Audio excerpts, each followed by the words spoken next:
Presidential election will mark how the U.S. opens its next chapter, Afghanistan, which Barack Obama has made a top priority. And for more on that, let's join RT's Alyona Minkowski in our Washington studio.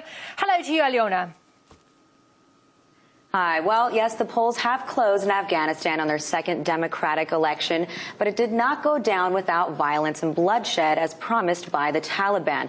And although Hamid Karzai is considered to be the front-runner, we have to question whether the lower voter turnout in the South just might give one of his rivals, Dr. Abdullah, a chance. Now, they're saying that it might be at least 2 weeks before the results come in.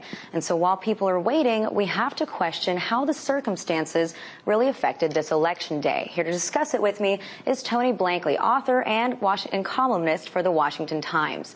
Thank you for joining me. Good to see you. So first, let's compare this election to the one back in 2001. How much do you think the Taliban threat really dampened the voter turnout? Well, clearly, from all reports, it's dampened it somewhat.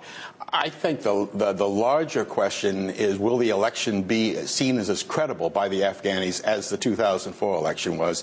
And that will be determined over the next weeks, and I've been told as long as a month if the election is close, because it could be a runoff. If the top person does not get 50%, the runoff isn't for 2 months.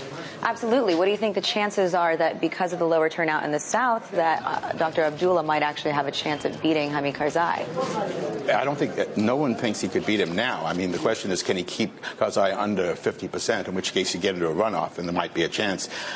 My sense is that whoever wins, it matters less than how that government will be capable of governing and being seen by the Afghan people. And that's the big strategic challenge that NATO has. Exactly. I was going to ask, do you think that, let's say, Karzai wasn't reelected and Abdullah did, after a runoff, become the president? Can we expect a backlash from most of the country because he's from the north? Well, obviously, the Pashtuns are the majority of the population, the majority of the Taliban, and they're the current government in Karzai. So tribal factors are a big element. But I think fundamentally that either government, whether it's Karzai or Abdullah or even some unlikely third person, they have a real challenge in becoming credible, because the government is not seen as corrupt, it doesn't have reach, and outside of Kabul as effectively as a government should. And no matter what NATO or American strategy is going to be to try to get some success there, ultimately, it's got to be through the credibility of the Afghan government. And the great challenge is going to be to lift the credibility, whether it's the current government that's seen as corrupt or the new one that's inexperienced and maybe from the wrong tribe. Either way, they have real challenges at getting up to the point of credibility. But how are they going to reach that credibility? They're already stepping into a much different situation than it was back in 2001.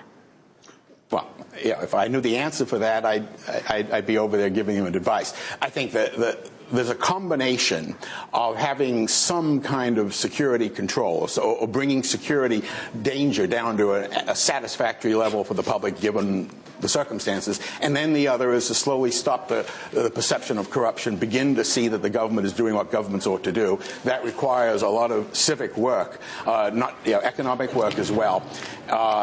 Also, the tribal system has been damaged by 30 years of warfare, and the tribal system has to be strengthened itself. And so I think that's the long-term process, and it's not going to be easy. It may not work. I mean, we're going through the same thing in Afghanistan, in Iraq. I'm sorry, I have to cut you Sure. off. Thank you very much for joining us, though.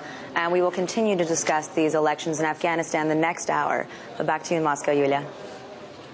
Alyona, we're looking forward to it.